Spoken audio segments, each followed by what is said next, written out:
ទាំងអស់គ្នាមិនដែលឆ្ងល់អត់ថាសលេងអនាម័យតើវាធ្វើឡើងពីអីហើយវាដំណើរការបែបណា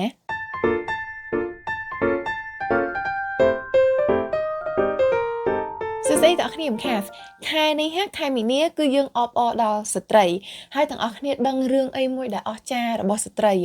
គឺការមករដូវជាពិសេសពីដំបូងគឺវាអាចសាំញ៉ាំអាចនឹងពិបាកប៉ុន្តែនៅពេលដែលយើងស្វែងយល់ពីវាកាន់តែច្រើនទៅគឺវាធ្វើឲ្យយើងត្រៀមខ្លួនបានកាន់តែល្អហើយយើងដឹងពីដំណើរការនៃការមករដូវក៏ដូចជាខ្លួនប្រាណរបស់យើងកាន់តែច្រើនអញ្ចឹងហើយបានជានៅក្នុងវីដេអូនេះយើងនឹងមកជជែកពីសម្លេងអនាម័យដែលមកជជែកថាតើវាធ្វើឡើងពីអីហើយវាដំណើរការបែបណាខ្លះបើសិនបើទាំងអស់គ្នាមានបងប្អូនស្រីឬក៏មិត្តភក្តិស្រីកុំភ្លេចចែករំលែកវីដេអូនេះទៅឲ្យពួកគាត់ដើម្បីពួកគាត់បានដឹងផងអញ្ចឹងយើងចាប់ផ្ដើមរឿងដំបូងសិនថាតើសលេងអនាម័យគឺធ្វើឡើងពីអីបើនិយាយទៅគឺសលេងអនាម័យធ្វើឡើងពីសារធាតុដែលវាដំណើរការរួមគ្នាដើម្បីស្រូបក៏ដូចជាដើម្បីជក់ទឹកហើយការពារពីការលេចជ្រាបអញ្ចឹងសលេងអនាម័យគឺមាន3ស្រទាប់ដែលស្រទាប់លើគេនេះគឺជាស្រទាប់ដែលប៉ះជាមួយនឹងស្បែកយើងផ្ទាល់នេះធ្វើឡើងពីកណាត់ដែលទន់ដែលឆាប់ស្ងួតហើយវាទាញសំណើមចេញពីស្បែករបស់យើងដើម្បីកុំឲ្យយើងមានអារម្មណ៍ថាទឹកមានអារម្មណ៍ថាសើមហើយស្រទាប់ទី2គឺស្រទាប់ស្នូលដែលស្រទាប់នេះគឺស្រូបទឹកត្រង់នេះហើយគឺវិទ្យាសាស្ត្រនៅក្នុងស្រទាប់ស្នូលស្រទាប់ទី2នេះគឺមាន fiber ឈើធម្មជាតិដែលស្រូបឈាមរដូវជាពិសេសសម្រាប់សម្លេងអនាម័យ Libres ស្រទាប់ស្នូលកណ្ដាលនេះគឺធ្វើឡើងពីសារធាតុកប្បាសជាសារធាតុចម្បងកប្បាសគឺមិនមែនត្រឹមតែស្រូបទឹកបានល្អទេប៉ុន្តែ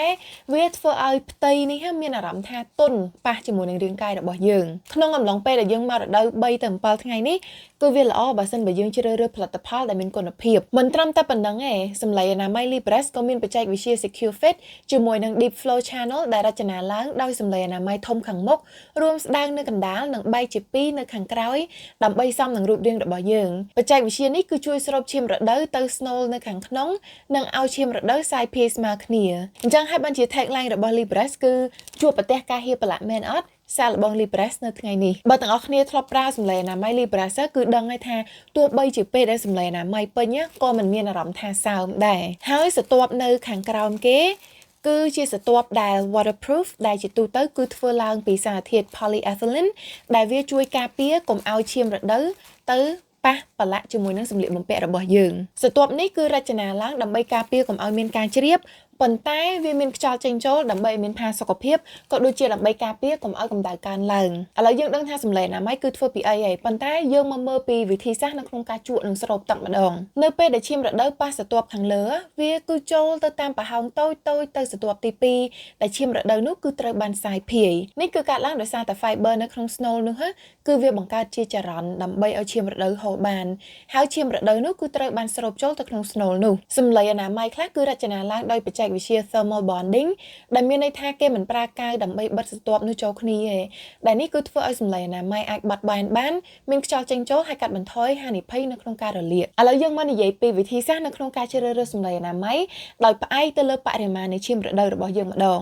ជាទូទៅរដូវរបស់យើងគឺមានរដូវច្រើនពីថ្ងៃទី1ដល់ថ្ងៃទី3នៃវដ្តរដូវដែលបរិមាណឈាមគឺពី30ទៅ50មីលីលីត្រនេះមានន័យថាយើងត្រូវការសម្លេងអនាម័យដែលមាន snow ស្រូបក្រាស់អញ្ចឹងខ្ញុំសូមណែនាំសម្លេងអនាម័យ Libres Maxi Fit សម្រាប់ថ្ងៃដែលរដូវច្រើនថ្ងៃរដូវមកមធ្យមគឺពីថ្ងៃទី3ដល់ថ្ងៃទី5ដែលនៅក្នុងអំឡុងថ្ងៃនេះគឺបរិមាណឈាមរដូវរបស់យើងគឺប្រហែល20មីលីលីត្រអញ្ចឹងយើងអាចប្រើប្រាស់សម្លេងអនាម័យដែលស្ដើងជាងសម្លេងអនាម័យ Maxi Fit ប៉ុន្តែស្រូបទឹកបានល្អដែលខ្ញុំសូមណែនាំសម្លេងអនាម័យ Libres Slim Fit រដូវតិចគឺពីថ្ងៃទី5រហូតដល់ថ្ងៃទី7នៃវដ្តរដូវដែលបរិមាណឈាមរដូវរបស់យើងគឺតិចជាង10មីលីលីត្រអញ្ចឹងជម្រើសដែលល្អបំផុតគឺជារើសសម្លេងអនាម័យដែលស្ដើងប៉ុន្តែមានខ្យល់ចេញចូលគ្រប់គ្រាន់ដែលខ្ញុំសូមណែនាំសម្លេងអនាម័យ Libres Ultra Thin ប៉ុន្តែទាំងអស់គ្នាប្រើប្រាស់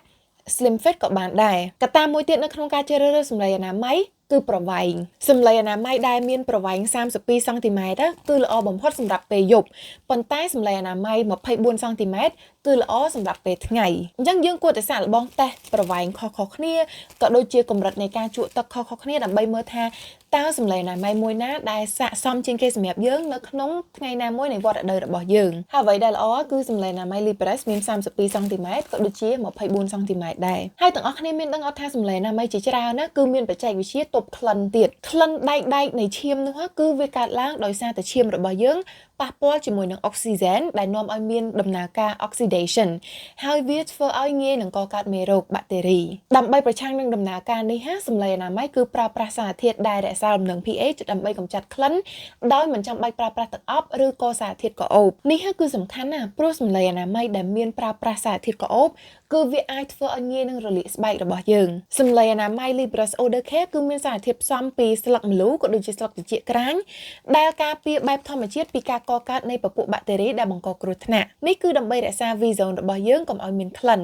ហើយស្លឹកទាំងពីរនេះគឺត្រូវបានគេប្រើជាថ្នាំបុរាណរាប់សតវត្សមកហើយដែលនៅក្នុងប្រទេសខ្លះដូចជាប្រទេសខ្មែរយើងអញ្ចឹងគឺគេញ៉ាំវាដោយសារតែស្លឹកនោះគឺការពារពីបាក់តេរីទៀតអញ្ចឹងបើសិនបើទាំងអស់គ្នាចង់បានសម្លេងអនាម័យដែលធ្វើឡើងដោយវិទ្យាសាស្ត្រមានសុវត្ថិភាពមានការការពារក៏ដូចជាមានផាសុកភាពខ្ញុំសូមណែនាំសម្លេងអនាម័យ Libres ដែលទាំងអស់គ្នាអាចស្វែងរកបាននៅគ្រប់ផ្សារទំនើប Macro និងផ្សារទំនើប Aeon បើនិយាយទៅរាងកាយរបស់យើងម្នាក់ៗគឺខុសៗគ្នាអញ្ចឹងហើយបានជាវាសំខាន់ដែលយើងស្វែងរកផលិតផលសម្លេងអនាម័យដែលវាសមល្អសម្រាប់លំហូររដូវរបស់យើងក៏ដូចជារាងកាយរបស់យើងនិងផាសុកភាពរបស់យើងដែរអរគុណទាំងអស់គ្នាដែលបានមើលបើសិនបើចូលចិត្តវីដេអូនេះកុំភ្លេច like និង share ហើយទៅ follow ខ្ញុំនៅលើ TikTok subscribe នៅលើ YouTube និង follow នៅលើ page TP Unscripted Cast សម្រាប់វីដេអូផ្សេងៗទៀតជួបគ្នានៅក្នុងវីដេអូក្រោយបាយបាយ